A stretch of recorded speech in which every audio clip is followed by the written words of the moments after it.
नमस्कार दोस्तों, आप सभी के study for UPSC PCS channel में स्वागत है।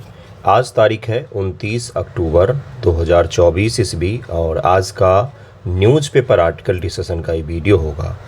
कई सारे बच्चे कमेंट करते हिंदी में है कि नहीं। वीडियो हिंदी में ही होता है, आप एटलीस्ट देखिए तो पूरा। और इंग्लिश में मैं जो कठिन शब्द होता है उसको मैं बता देता हूँ।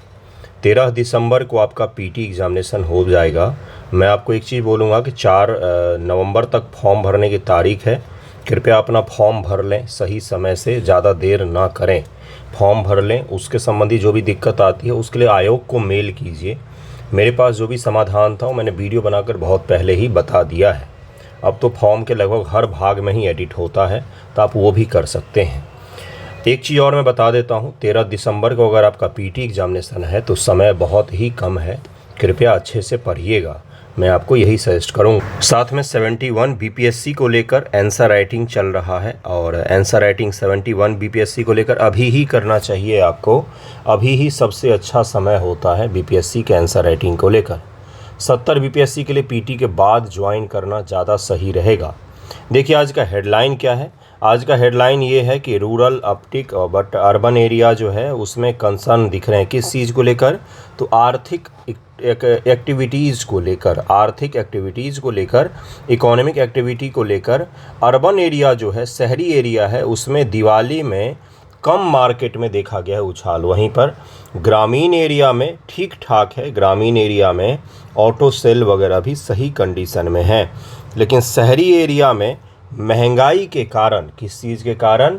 महंगाई के कारण ये बहुत ही बड़ा कंसर्न हो गया है कि अर्बन एरिया में इस बार दिवाली के समय में हद से ज़्यादा चीज़ें महंगी हैं, जिसके कारण से इकोनॉमिक एक्टिविटी जो है वो स्लो डाउन है। उसके साथ में शेयर मार्केट जो है भारत का वो क्रैश कर गया है। अक्टूबर में 25-26 के आसपास से बहुत ही ज़्यादा डाउनफॉल हो गया है उसका। उसमें भी लोगों को नुकसान हुए हैं। लगभग 80,000 करोड़ रुपए का नुकसान का आकलन किया जा रहा है भारतीय शेयर मार्केट का पिछले एक सप्ताह में, 2 या 3 दिनों के बीच में ही। जिसके पश्चात से ये जो रिपोर्ट आया है इसमें ये बताया गया है कि अर्बन एरिया जो है भारत का, शहरी भाग जो है, वहाँ पर महंगाई के कारण से इस बार दिवाली के समय में भी मार्केट में ख़रीदार कम पहुँचे और ख़रीदारी कम हुई है, इकोनॉमिक एक्टिविटी कम हुआ है। वहीं पर अर्बन एरिया जो है, वहीं पर रूरल एरिया जो है, ग्रामीण एरिया जो है, वहाँ पर इकोनॉमिक एक्टिविटी फिर भी ठीक ठाक देखी गई है। ऑटो सेल वगैरह, 3 व्हीलर का सेल जो है, 2 व्हीलर का सेल है या 4 व्हीलर का सेल है, ये रूरल एरिया में ज़्यादा देखा गया है अर्बन एरिया के तुलनात्मक रूप से। ग्रोथ की बात करें तो रूरल का ग्रोथ अर्बन से ज़रूर कम रहा है, लेकिन वहाँ पर इकोनॉमिक रूप से इस बार दिवाली में अर्बन से ज़्यादा एक्टिविटीज़ देखी जा रही है। तो ये तो इकोनॉमिक रूप से एक कंपेयर करके भारत सरकार के समक्ष में आता है। और सरकार ने भी पहली बार इस चीज़ को एडमिट किया है कि शहरी भाग में महंगाई जो है वाकई हद से ज़्यादा हो गई है। जिसमें खाद्य मुद्रास्फीति की अगर हम लोग बात करें, जो फूड इन्फ्लेशन की हम लोग बात करते हैं, इन्फ्लेशन यानी कि महंगाई की, वो अभी अपने चरम पर है। जहां पर आपको टमाटर जैसे कमोडिटीज़ के प्राइस भी आपको 100 रुपये किलो के आसपास दिखेंगे और प्याज के दाम भी आपको उछलते हुए दिखेंगे। तो ये मेरा काम तो नहीं था पढ़ाना, लेकिन मैंने आपको समझाया है क्योंकि ये हेडलाइन में है। उसके साथ में यहाँ पर देखिए सेंसस को लेकर एक चीज़ आई है कि भारत सरकार का सेंसस ऑलरेडी बहुत देर हो गया है। 2021 में होना था, लेकिन अब अगले साल 2025 में होगा सेंसस और 2026 तक उसके रिजल्ट सामने आ जाएंगे। 10-10 वर्षों का जो चेंज चला रहा था, रिपन के कार्यकाल से पहली बार मेयो के समय में भारत में सेंसस करवाए गए थे, लेकिन रिपन के 1881 ईस्वी से ये लगातार चला आ रहा था, जो 2021 ईस्वी में टूट गया। 2011 के पास 2021 ईस्वी में सेंसस होना था, लेकिन कोरोना के कारण से 2020 में नहीं हो पाया। पूरे साल भर लॉकडाउन की स्थिति रही। 2021 में भी नहीं हो पाया, 2022 में भी नहीं हुआ, 23 में भी नहीं हुआ, 24 में भी नहीं हुआ। अब 25 में सेंसस होगा। 26 में उसके रिजल्ट आएंगे और डिलिमिटेशन यानी कि परिसीमन का काम किया जाएगा। तो परिसीमन और सेंसस को आज हम लोग सबसे पहले टॉपिक में पढ़ेंगे। परिसीमन का काम किया जाएगा बंधुओं। परिसीमन यानी कि देश के लोकसभा और राज्यसभा में जो सीटें हैं उसमें परिवर्तन किया जा सकता है, ऐसा माना जाता है। अटल बिहारी वाजपेयी जी की सरकार में ये बोला गया था कि 2026 के पश्चात भारत के लोकसभा के सीटों में परिवर्तन किया जा सकता है 2026 के पश्चात। तो 2029 में माना जा रहा है कि परिसीमन का कार्य किया जाएगा, जिसके तहत लोकसभा की सीटें भारत में बढ़ाई जा सकती हैं। लोकसभा की सीटें भारत बढ़ाई जा सकती हैं, ऐसा माना जा रहा है, और ये नए सेंसस के आधार पर ही होगा। तो ये परिसीमन जो है, ये परिसीमन आयोग का काम है। इसको भी ज़रा हम लोग देखेंगे। सेंसस किस प्रकार से होता है उसको भी देखेंगे। उसके पश्चात हम लोग आगे के टॉपिक पर चलेंगे। एक एक करके देखते चलिए कौन कौन से टॉपिक हैं। सबसे पहला है सेंसस। इससे जुड़े हुए छोटे छोटे फैक्ट आपसे पीटी में पूछे जा सकते हैं। दशकीय जनगणना का संचालन किया जाता है। 10 वर्षों पर भारत में जनगणना का प्रावधान है। दुनिया के कई देशों में 5 वर्षों पर प्रावधान है, कई सारे देशों में 4 वर्षों पर भी प्रावधान है जनगणना करने का, कि उस देश में लोग कितने रह रहे हैं इसकी गणना करने का। दशकीय जनगणना का संचालन महारजिस्ट्रार एवं जनगणना आयुक्त का कार्यालय गृह मंत्रालय के द्वारा किया जाता है। मिनिस्ट्री ऑफ हाउसिंग अफेयर्स जो है उसके द्वारा किया जाता है जनगणना। सबसे पहला पीटी फैक्ट तो यही हो गया। 1951 तक प्रत्येक जनगणना के लिए तदर्थ आधार पर जनगणना संगठन की स्थापना की गई थी, लेकिन उसके पश्चात से एक आयोग ही, एक निश्चित कार्यालय ही बना दिया गया सेंसस को लेकर भारत में। जनगणना का कार्य जनगणना अधिनियम 1948 के प्रावधान के तहत में किया जाता है। 1948 में जनगणना अधिनियम पारित किया गया था। इस अधिनियम को बनाने हेतु विधेयक भारत के तत्कालीन गृह मंत्री सरदार वल्लभ भाई पटेल के द्वारा पेश किया गया था। भारत के संविधान के अनुच्छेद 246 के तहत में जनगणना संघ का विषय होगा, यानी कि केंद्र का विषय होगा। केंद्र के सब्जेक्ट में आता है। आर्टिकल 246 के तहत में सेंसस जो है ये सेंटर का विषय है। ये संविधान की 7वीं अनुसूची क्रमांक 69 में सूचीबद्ध है। ये आपका पॉलिटिकल हो गया, पॉलिटी मैंने बता दिया। जनगणना का इतिहास क्या है? प्राचीन और मध्यकालीन में ऋग्वेद, प्रारंभिक साहित्य ऋग्वेद से पता चलता है कि भारत में 800 से 600 ईसा पूर्व के दौरान एक प्रकार की जनसंख्या गणना को बनाए रखा गया था। भारत में प्राचीन समय से ही जनगणना का रहा है। अर्थशास्त्र 30वीं शताब्दी ईसा पूर्व में कौटिल्य द्वारा लिखे गए अर्थशास्त्र ने कराधान हेतु राज्य की नीति बनाने के एक उपाय के रूप में जनसंख्या का आंकड़ों का संग्रहण भी निर्धारित किया था। कौटिल्य ने जो अर्थशास्त्र की पुस्तक लिखी उसमें उन्होंने बताया कि अगर आपको राज्य को, यानी कि स्टेट, आर्टिकल 12 वाला स्टेट की बात कर रहा हूं मैं, अगर राज्य को कर सही से उगाही करना है तो हमें ये पता होना चाहिए कि कितने लोग जो हैं वो आपके राज्य में निवास कर रहे हैं। यही चीज़ आपसे लाइन बनाकर पूछ लेगा तो आप बोलोगे कहाँ से पूछा गया है। यूपीएससी पेपर 2022 का उठाइए, वहाँ पर आपको दिखेगा कौटिल्य के अर्थशास्त्र से स्टेटमेंट बनाकर सवाल पूछा गया है। आईने अकबरी, मुगल बादशाह अकबर के शासनकाल में प्रशासनिक रिपोर्ट आईने अकबरी में जनसंख्या, उद्योग, धन व कई अन्य विशेषताओं से संबंधित व्यापक आंकड़े भी शामिल थे। आईने अकबरी किसकी किताब है? तो भाई अबुल फजल की है, और ये इसने बताया है कि उस समय में आईने अकबरी में जनसंख्या, उद्योग, धन व कई अन्य विशेषताओं से संबंधित आंकड़े भी शामिल किए गए थे। ये अकबर के समय का है, मध्यकाल का बता दिया मैंने आपको। ये आपको प्राचीन का बताया, ये मध्यकाल का मैंने आपको बता दिया है। स्वतंत्रता पूर्व अवधि में जनगणना स्वतंत्रता से पहले 1800 ईस्वी में शुरू हुआ। इंग्लैंड ने अपनी जनगणना शुरू की थी। इसकी निरंतरता में जेम्स प्रिंसेप द्वारा इलाहाबाद वर्ष 1824 और बनारस 1827-28 में जनगणना करवाई गई। एक भारतीय शहर की पहली पूर्ण जनगणना 1830 में हेनरी वॉल्टर द्वारा ढाका, कहाँ पर? तो ढाका, बांग्लादेश में आयोजित की गई थी। दूसरी जनगणना 3637 में फोर्ट सेंट जॉर्ज द्वारा करवाई गई थी। ये सारे वो फैक्ट हैं जो आपके प्रीलियम एग्जाम में काम आ सकते हैं बंधुओं। 1849 भारत सरकार ने स्थानीय सरकारों को जनसंख्या का पंचवर्षीय संचालन करने का आदेश दिया था। पंचवर्षीय 1849 में, लेकिन ये सही नहीं हो पाया। पहली गैर तुल्यकालिक जनगणना यह भारत में 1872 में गवर्नर जनरल लॉर्ड मेयो के शासनकाल के दौरान आयोजित की गई थी। 1872 ये बहुत बार पूछा गया है। देखिए सवाल किस प्रकार से पूछा जाता है। भारत में पहली संपूर्ण रूप से जनगणना कब करवाई गई, तो 1872 ईस्वी में। लेकिन जनगणना जो है वो लगातार कब से होना शुरू हुआ है, तो 1881 से रिपन के कार्यकाल से शुरू हुआ है। पहली तुल्यकालिक जनगणना 17 फरवरी 1881 को ब्रिटिश शासन के तहत WC प्लॉडेन भारत के जनगणना आयुक्त द्वारा करवाई गई। तब से हर 10 वर्ष में निर्बाध रूप से जनगणना की जाती रही है। अब जनगणना से जुड़े क्या क्या सवाल पूछे जाते हैं। एक तो 2011 का सेंसस से एक सवाल पूछेगा आपसे, गारंटेड होता है, एक सवाल पूछेगा ही पूछेगा आपसे।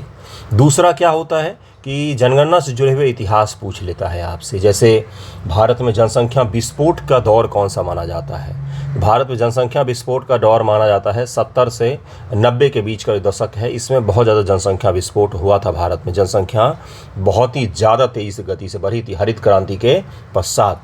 लेकिन भारत में एक समय था जब जनगणना कम भी हो गई थी, लोगों की संख्या कम हो गई थी। वो स्पेनिश फ्लू के बाद 1921 ईस्वी में भारत की जनसंख्या कम हो गई थी। भारत में उस समय 3 से 4 करोड़ लोग मारे गए थे, जिसके पश्चात से भारत की जनसंख्या कम हो गई थी स्पेनिश फ्लू के कारण से। तो ये भी एक आंकड़ा है, जब कम हो गया था और जब ज़्यादा हुआ है, कंपेयर करके आपको हमेशा पढ़ना चाहिए। 2011 का जनगणना जो है वो पढ़कर ही जाइएगा, भले ही 2024-25 में आपका एग्ज़ाम हो या 24 में आपका एग्ज़ाम हो।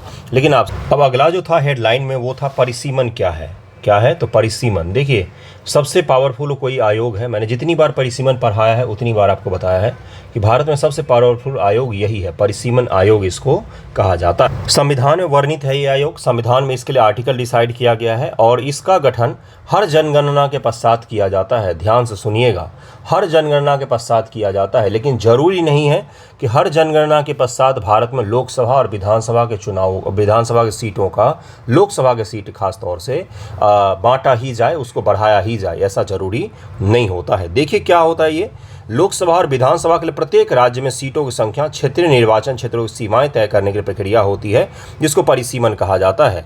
राज्य स्तर पर ही परिसीमन आयोग का गठन होता है। जैसे 370 हटने के पश्चात से जम्मू कश्मीर और लद्दाख को लेकर परिसीमन आयोग का गठन किया गया था, जिसमें आपने देखा होगा जम्मू कश्मीर में सीटों का आवंटन किया इसने विधानसभा का। उसके अलावा नागालैंड में भी परिसीमन आयोग का गठन किया गया था, जिसे नागालैंड में सीटों के बारे में बताया है। इसमें इन सदन में अनुसूचित जाति और अनुसूचित जनजाति के लिए आरक्षित सीटों का निर्धारण भी शामिल होता है। यह परिसीमन प्रक्रिया परिसीमन आयोग द्वारा की जाती है, जिसे संसद के एक अधिनियम द्वारा स्थापित किया जाता है। 1952 में, 1962 में, 72 में, 2002 में परिसीमन आयोग 4 बार स्थापित किए गए हैं। 1952, 63, 73 और 2002 में स्थापित किए गए हैं। इसको जरूर ध्यान रखिएगा। लेकिन एक चीज़ मैं बता देता हूँ कि जो संविधान में है उसके हिसाब से हर जनगणना के पश्चात परिसीमन आयोग का गठन करना होता है। लेकिन सरकारें जो हैं वो क्या करती हैं, तो उनको लगता है कि अभी लोकसभा के सीटों का आवंटन ज़्यादा सही नहीं है, उसको बढ़ाना घटाना सही नहीं है, उसको स्थिर कर दिया जाता है। ऐसा थोड़ी ना होता है कि हर 10 साल पर लोकसभा की सीटों को बढ़ाया घटाया जाएगा। पहला परिसीमन कार्य राष्ट्रपति द्वारा निर्वाचन आयोग की मदद से 1950-51 में किया गया था।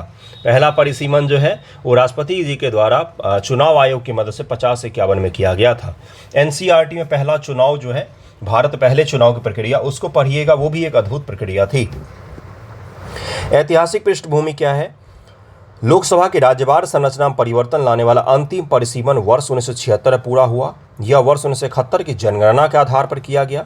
भारत का संविधान यह आज्ञापित करता है कि लोकसभा में सीटों का आवंटन प्रत्येक राज्य की जनसंख्या के आधार पर होना चाहिए, ताकि सीटों का जनसंख्या से अनुपात सभी राज्यों में लगभग समान हो। भारत का संविधान ये चीज़ हमें बताता है।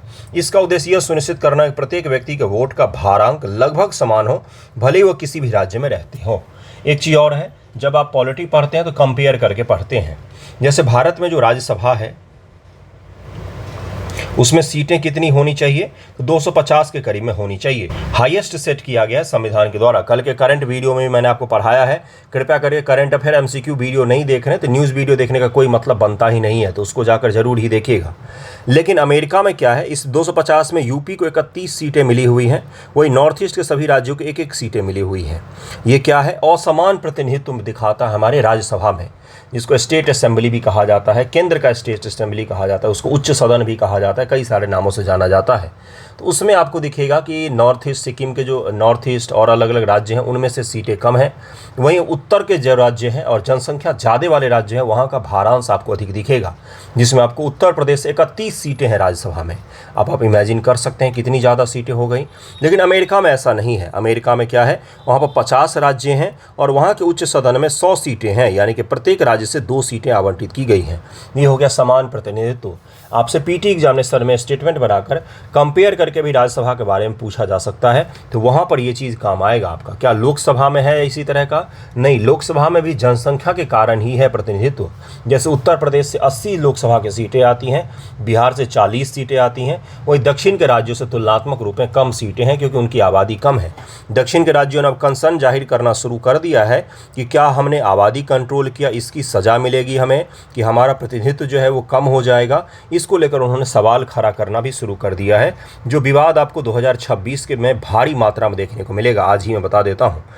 हालांकि इस प्रावधान का अर्थ यह है कि जनसंख्या नियंत्रण में कम रुचि रखने वाले राज्यों को संसद में अधिक संख्या में सीटें मिल सकती हैं। इस तरह परिणामों से बचने के लिए संविधान में संशोधन किया गया। 42वें संशोधन अधिनियम 1976 ने 1971 के परिसीमन के आधार पर 2020 तक के लिए राज्यों में लोकसभा में सीटों का आवंटन और प्रत्येक राज्य के लिए प्रादेशिक निर्वाचन क्षेत्रों में विभाजन पर रोक लगा दी है। 84वें संविधान संशोधन अधिनियम 2001 ने सरकार को 1991 की जनगणना के जनसंख्या आंकड़ों पर आधार पर राज्य में क्षेत्रीय निर्वाचन क्षेत्रों के पुनर्समायोजन और युक्तिकरण करने का अधिकार दिया गया था।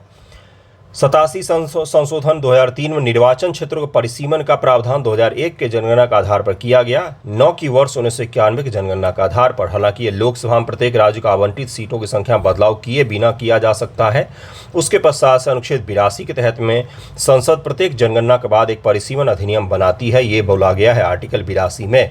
अनुच्छेद 170 के तहत राज्यों को प्रत्येक जनगणना के बाद परिसीमन अधिनियम के अनुसार क्षेत्रीय निर्वाचन क्षेत्रों में विभाजित किया जाता है, ये भी बताया गया है। तो आर्टिकल भी मैंने आपको बता दिया, कब कौन सा गठन हुआ है ये भी बता दिया है, किस प्रकार से काम करता है परिसीमन ये भी बता दिया है, परिसीमन के कारण कौन सा विवाद उत्पन्न हो सकता है ये भी बता दिया है, जनसंख्या का क्या है और समान प्रतिनिधित्व का सिद्धांत कहाँ पर है ये भी बता दिया है। भारत में असमान प्रतिनिधित्व है, जनसंख्या का आधार पर प्रतिनिधित्व है। तो ये कहीं ना कहीं असमान प्रतिनिधित्व को दिखाता है।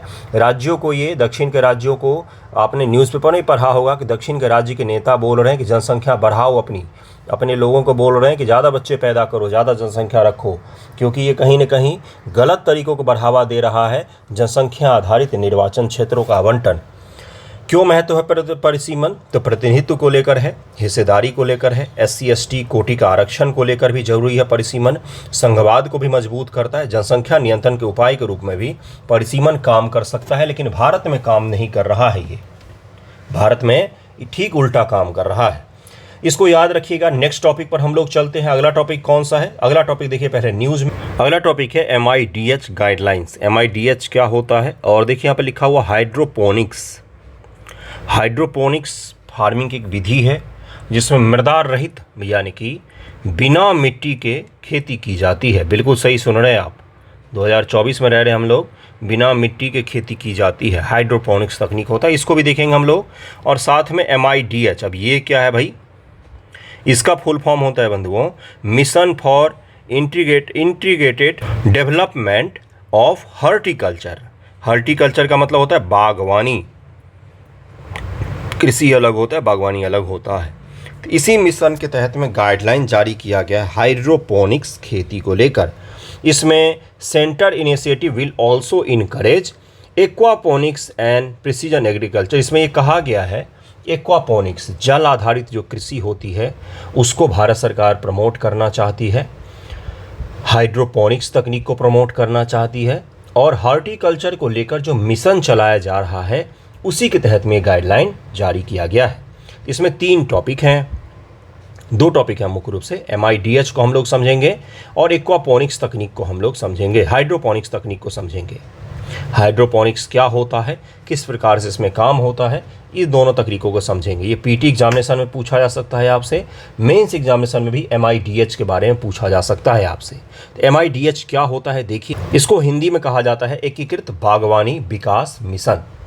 यह फल, सब्जी, मशरूम, मसाला, फूल, सुगंधित पौधे, नारियल, काजू, कोको, बांस ये देखिए, ये सारे बागवानी माते हैं। अब आपसे सवाल क्या पूछेगा, आपसे पूछेगा कि MIDH के तहत में केवल सब्जियों के उत्पादन को किया गया है। नहीं, सब्जी भी है, फूल भी है, ड्राई फ्रूट्स भी है, बांस भी है इसमें शामिल। ठीक है। आदि बागवानी क्षेत्र के फसलों के समग्र विकास हेतु केंद्र प्रायोजित एक योजना है, सेंट्रली स्पॉन्सर्ड है, यानी कि 60-40 का रेशियो होगा, 60-40 का होगा और 90-10 का होगा रेशियो। नोडल मंत्रालय कृषि और किसान कल्याण मंत्रालय 2014-15 से लगातार कार्यान्वित कर रहा है। इसे हरित क्रांति कृषोन्नति योजना, ग्रीन रिवॉल्यूशन कृषोन्नति योजना के तहत लागू किया जा रहा है। इस योजना के तहत भारत सरकार का वही 60-40 का होगा और विशेष राज्यों के लिए 90-10 का होगा।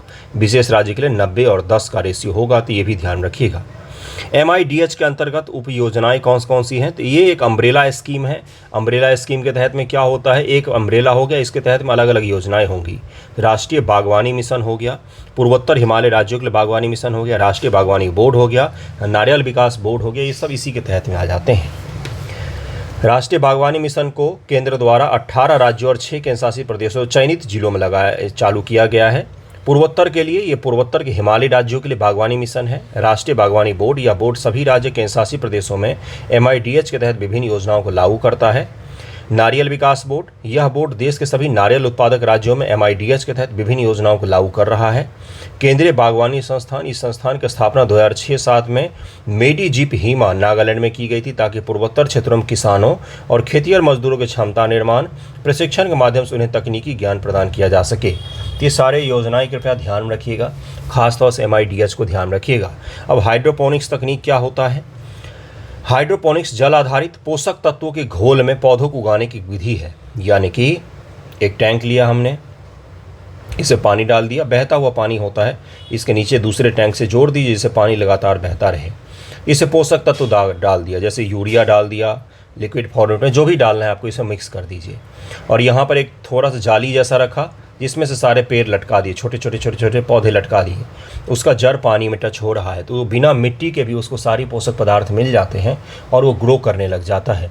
इसी को कहा जाता है हाइड्रोपोनिक्स विधि। ये मिट्टी नहीं है इसमें इन्वॉल्व, इसीलिए वैसे जगहों पर भी इसको अपनाया जा सकता है जहाँ पर मिट्टी के अभाव हो लेकिन बाकी चीज़ें उपलब्ध हो। जड़ों को उगाने की विधि, इस विधि में जड़ प्रणाली को एक अक्रिय माध्यम जैसे कि पोलाइट, मिट्टी की छरों, पिट कार्ड या वर्क्यूलाइट का उपयोग करके उगाया जाता है। इसका उपयोग उद्देश्य ऑक्सीजन तक पहुंच प्रदान करना है, जो उचित विकास के लिए आवश्यक होता है, और इसका उपयोग किया जाता है। हाइड्रोपोनिक्स इसको कहा जाता है, जिसमें जल में कृषि की जाती है। भूमि व जल की बचत होती है, शहरी क्षेत्रों के लिए उपयुक्त होता है। ये कम संसाधन खपत होता है, उच्च उपज होता है, इसमें उपज भी काफ़ी अच्छी खासी होती है। पारंपरिक विधि की तुलना में 20 से 25% अधिक उत्पादन होता है इसमें, 20 से 25%। कमियां, अधिक समय और ध्यान देने की आवश्यकता होती है, पानी और बिजली इसमें चाहिए काफ़ी ज़्यादा, इसीलिए इसको माना जाता है कि इसकी कुछ कमियां भी है, और इसी का कहा जाता है हाइड्रोपोनिक्स विधि कहा जाता है। कृपया ध्यान रखिएगा। नेक्स्ट टॉपिक पर चलते हैं। अगला टॉपिक है, और ये आज का आखिरी टॉपिक होगा, ग्रीन हाउस गैस का लेवल जो है काफ़ी ज़्यादा बढ़ गया है। WMO वर्ल्ड मेट्रोलॉजिकल ऑर्गेनाइजेशन जो है ये एक रिपोर्ट जारी करती है, जिसको कहा जाता है WMO annual green house gas bulletin. क्या कहा जाता है? WMO world meteorological organisation annual यानी कि वार्षिक ग्रीन हाउस गैस बुलेटिन कहा जाता है। ये हर साल जारी किया जाता है, जिसमें कहा गया है कि कार्बन डाइऑक्साइड सहित सभी जो ग्रीन हाउस गैस हैं उनका स्तर बढ़ रहा है और हम पृथ्वी के टेम्परेचर को नहीं रोक पाएंगे, और ये कम से कम 3 डिग्री टेम्परेचर तक पृथ्वी का चला जाएगा, जिसके पश्चात निश्चित हो गया है कि सभी ग्लेशियर जो पृथ्वी पर मौजूद हैं वो पिघल जाएंगे और इंसान के सामने जो बहुत बड़ा खतरा उत्पन्न होगा। कई सारे शहर डूब जाएंगे और उसके साथ साथ क्या होगा, पानी की कमी भी हो जाएगी, पीने के पानी की। पहले तो बहुत ज़्यादा बाढ़ आएगा क्योंकि सारे ग्लेशियर पिघल जाएंगे, और बाढ़ के बाद अनंतकालीन सूखा की परिदृश्य भी बन सकती है, इसमें ऐसा कहा गया है। तो ग्रीन हाउस गैसेज जो हैं वो बढ़ रही हैं। आपसे पीटी एग्जामिनेशन में क्या पूछेगा? पहला तो पूछेगा कि annual green house gas bulletin किसके द्वारा जारी किया जाता है? WMO के द्वारा, वर्ल्ड मेट्रोलॉजिकल ऑर्गेनाइजेशन के द्वारा जारी किया जाता है। दूसरा चीज़ जो पीटी एग्जामिनेशन में पूछता है कि निम्न में से कौन कौन सी गैसें जो हैं वो ग्रीन हाउस गैसें में शामिल होती हैं, ये आपसे पूछा जा सकता है। ग्रीन हाउस गैस क्या होता है? तो पृथ्वी के चारों तरफ जो वायुमंडल मौजूद हैं, पृथ्वी जो है ये सूर्यास्त के पश्चात से दीर्घ किरणों को वापस छोड़ती है। जो पृथ्वी दिन भर गर्म होती है तो खुद को ठंडा करने के लिए, तो वातावरण में मौजूद कुछ ऐसे गैस होते हैं जो इस दीर्घ किरणों को बाहर नहीं जाने देते हैं, उससे पृथ्वी का टेम्परेचर सही बना हुआ रहता है। लेकिन अगर इन गैसों की संख्या हद से ज़्यादा हो जाए तो पृथ्वी बिल्कुल गर्म हो जाएगी। आप इमेजिन कीजिए एक रूम है, उस रूम को चारों तरफ से बंद कर दीजिए और उस रूम में कई सारे लोगों को बिठा दीजिए, तो इंसानों की गर्मी के कारण से, इंसानों के कार्बन डाइऑक्साइड छोड़ने के कारण से वो रूम का तापमान अपने आप बढ़ जाता है। सेम चीज़ पृथ्वी के साथ भी होता है। पृथ्वी के चारों तरफ रूम तो नहीं है, लेकिन एक कंबल नुमा जलवायु है, हमारा पूरा का पूरा वायुमंडल है जो पृथ्वी को घेरे हुआ है।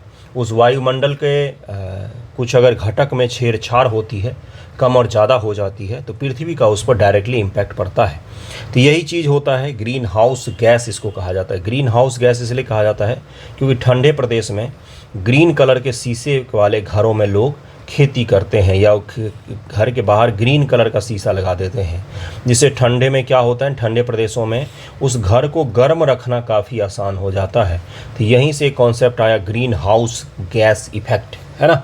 ये यहीं से कॉन्सेप्ट आया है, ठंडे प्रदेशों से। देखिए क्या होता है ग्रीन हाउस गैस, जरा दो चार देख लीजिए, उसके बाद वीडियो एंड करेंगे। ग्रीन हाउस गैस पृथ्वी के वायुमंडल में मौजूद प्राकृतिक रूप से पाई जाने वाली तथा मानव जनित गैसों के समूह होते हैं। कुछ तो प्राकृतिक रूप से पहले से ही पाई जाती थी, अगर ये नहीं पाई जाती तो पृथ्वी का भी चंद्रमा जैसा ही हाल होता कि दिन में अत्यधिक गर्म और रात को अत्यधिक ठंडा। लेकिन ये पाई जाती इसलिए पृथ्वी का तापमान एक समरूप बना हुआ रहता है जहाँ पर आसानी से रह सकें। लेकिन ये गैस अगर ज़्यादा हो जाएंगी तो पृथ्वी गर्म होने लग जाएगा। इन गैसों में ऊष्मा को अवशोषित करने, उत्सर्जित करने, वातावरण के भीतर तापीय ऊर्जा को संगठित करने की अनूठी शक्ति होती है। वे एक थर्मल ब्लैंकेट, कंबल के रूप में कार्य करते हैं। वायुमंडल में सूर्य के प्रकाश को प्रवेश करने की अनुमति देते हैं और अवशोषित गर्मी के एक महत्वपूर्ण हिस्से को वापस अंतरिक्ष में छोड़े जाने से रोकते भी हैं, जिससे पृथ्वी का तापमान सही बना हुआ रहता है। लेकिन यहाँ पर मानवीय गतिविधियाँ जो है, जीवाश्म ईंधन जलाना, वनों की कटाई, औद्योगिक प्रक्रिया ने इन गैसों का कंसंट्रेशन काफ़ी ज़्यादा बढ़ा दिया है। कुछ प्रमुख ग्रीन हाउस गैसें जिनका मैं क्रम में नाम बोलूँगा, कृपया उनको क्रम में ही ध्यान रखिएगा। CO2 का योगदान सबसे ज़्यादा माना जाता है कि नंबर 1 पर, क्योंकि इसका जो क्वांटिटी है वो भी ज़्यादा है। पर्यावरण में, वातावरण में सबसे ज़्यादा CO2 पाया जाता है ग्रीन हाउस गैसों में से। उसके बाद से CH4 होता है जिसको मीथेन कहा जाता है। क्या कहा जाता है? मीथेन कहा जाता है। उसके बाद से नाइट्रस ऑक्साइड होता है, N2O होता है, नाइट्रस ऑक्साइड कहा जाता है। ये तीसरे नंबर पर ग्रीन हाउस गैस हो गया। उसके बाद से क्लोरोफ्लोरोकार्बन होता है जिसको CFC कहा जाता है, क्लोरोफ्लोरोकार्बन होता है, ठीक है। उसके बाद से हाइड्रोफ्लोरोकार्बन होता है, HFC जिसको कहा जाता है। HFC के बाद सल्फर हेक्साफ्लोराइड, सल्फर डाल दिया, हेक्साफ्लोराइड यानी कि SF6 हो गया, हेक्सा के लिए 6 लगाते हैं, केमिस्ट्री पढ़ा होगा बचपन में। नाइट्रोजन ट्राइफ्लोराइड यानी कि नाइट्रोजन डाल दिया और ट्राइफ्लोराइड डाल दिया, NF3 हो गया। तो ये मुख्य जो होते हैं 3 और 3 6 7 गैसें जो होती हैं, ये सबसे ज़्यादा ग्रीन हाउस गैस इफेक्ट के लिए जिम्मेदार होती हैं। ये सातों का क्रम बार ध्यान रखिएगा। सबसे ज़्यादा जिम्मेदार है कार्बन डाइऑक्साइड, तत्पश्चात मीथेन, फिर नाइट्रस आपका हो गया ऑक्साइड, फिर क्लोरोफ्लोरोकार्बन, हाइड्रोफ्लोरोकार्बन, फिर सल्फर हेक्साफ्लोराइड हो गया सल्फर, फिर नाइट्रोजन ट्राइफ्लोराइड हो गया। इसको क्रम में ही ध्यान रखिएगा। अगर सबसे कठिन सवाल बनाना होगा तो ये क्रम ही पूछेगा आपसे, ओके। तो आज का वीडियो यहीं पर एंड करते हैं। कई सारे टॉपिक मैंने आपको पढ़ा दिया है। आई होप आपको पसंद आया होगा वीडियो, तो शेयर कर दीजिएगा। थैंक यू सो मच आप सभी का वीडियो देखने के लिए।